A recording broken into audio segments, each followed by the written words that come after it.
Hey, Jason Kling, Rogue Training Consulting, Sets Reps Fire Training, here with another episode of Mustache Minute, just for you guys. Today, we're going to be talking about a deadbolt knockdown. We want to get our deadbolt out of the way so we can manipulate the throw. Some key things we're talking about our deadbolt knockdown. It all depends what kind of deadbolt we have. We don't want to cause damage to the door. We don't cause damage to the door frame. One of the things when we get into it, first we have to make sure our deadbolt's engaged. And one of those ways what we can do is we just the same way we to find out, use our swipe tool to disengage our key and knob. We'll get our swipe tool around. As we slide our swipe tool down, we can tell our deadbolt's engaged that way. So like, okay, we know our deadbolt's engaged. Now we need to get through the deadbolt. So one of the ways that we can do that is actually do a knockdown. Now, before we do a knockdown, what we need to understand is that our possibilities, there can be several different types of deadbolts. One of the simplest deadbolts to be able to do a knockdown on is a deadbolt that doesn't have any type of indentation. It just sits flush on the door itself. So this is an example. This is actually a similar deadbolt to this one. It's really, really flush right there. The next stage up, which is a common deadbolt, which most of the time you come across, it's a little bit recessed. So this recesses into the door. So it sets into the door itself. That's a lot harder to knock down. A deadbolt like this, most likely what we're gonna have to do is use a tool like our truck tool and actually kind of get behind the truck tool a little bit and kind of pull out the deadbolt just a little bit so we can get in there and get access to our throw. You might come across once a much higher security deadbolt that has a full sleeve, and this is an example of this. This deadbolt, all you would see is this. You start pulling it out, you start hitting a lot of attention because there's a full sleeve of security on this. In this type of deadbolt, you will not have access to the throw, let alone access to the flag. This type of deadbolt you come across, you have to do a complete full pull on this and destroy the deadbolt to get out. Now, when we start getting into the deadbolt itself, when we do a knockdown, once we knock it down, we want to get a space about this much there so we can use a flashlight and a pick to get in there. And once we get in there, we're going to be looking for our flag. Now, the flag on the deadbolt, when it's completely thrown, this is a flag sitting straight up. So the flag is this piece right here at the top, or another similar one would be this piece right here. This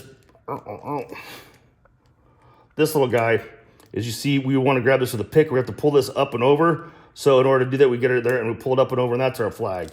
Now, a deadbolt like this, you can see how the deadbolt is just recessed in there. And what we'll do, in order to get this up and over, when this deadbolt is engaged, when we get in here, we have to get our pick and get in there, and we're going to have to actually kind of dig in there a little bit and actually grab a hold of that. And this is where it becomes more of a challenge because we only have a little bit of action to get into. All right, so we're trying to move that flag. So when we're just doing a deadbolt knockdown, one of the things I recommend in your TTL kit that you have is just like a plain rag, red rag from like a shop rag. You're gonna take this over your deadbolt like this, in essence, just knock it down. By knocking it down, we've just gained some access.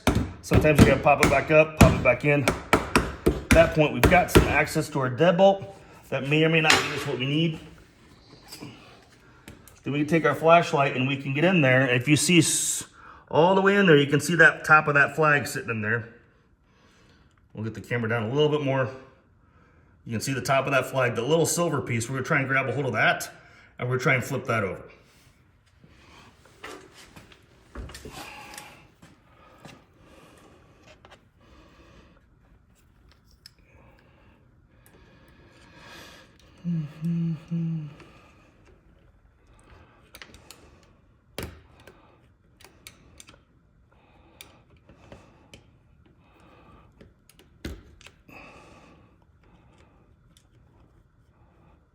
Sorry, I'm trying to give the camera some room to see what I'm doing in here.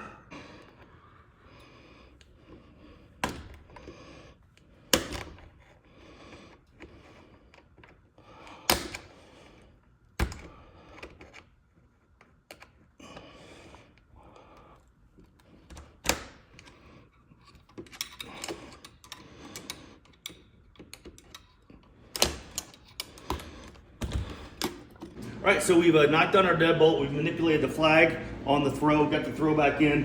At this point, we've opened the door to the residence, to the business. We can come inside, crew goes inside, they start doing what they need to do, either pick me up off the floor, put her back in bed, reset the fire alarm, whatever needs to happen. What we can do, one of us, we can step over, we can actually fix the deadbolt now, because we haven't destroyed it. We haven't damaged the door, we haven't damaged the door frame. All we've done is just kind of stretch the bolts to hold the deadbolt together. And what we can do with that door open, still a little loose, we'll get a Phillips head screwdriver in here. We'll tighten her back up. Tighten, tighten, tighten. Sometimes get a little wiggle. There we go. That's a little wiggle. Make sure she's in there. Okay, there we go. Yep. This one here.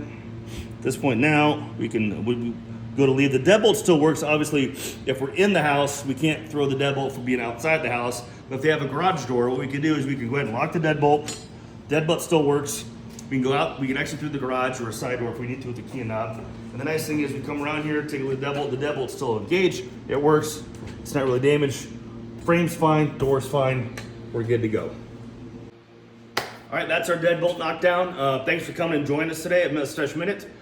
Please check us out at roguetrainingconsulting.com and also setsandrepsfiretraining.com. Find us on YouTube channel, Mustache Minute. Lots of little episodes of different Through the Locks and Respectful Entry stuff. We got State Fire School coming up. Make sure you check us out there. Rogue and us ourselves, we're going to be up at also WIT, Northwestern Fire School, coming up here in March, I think. See you next episode.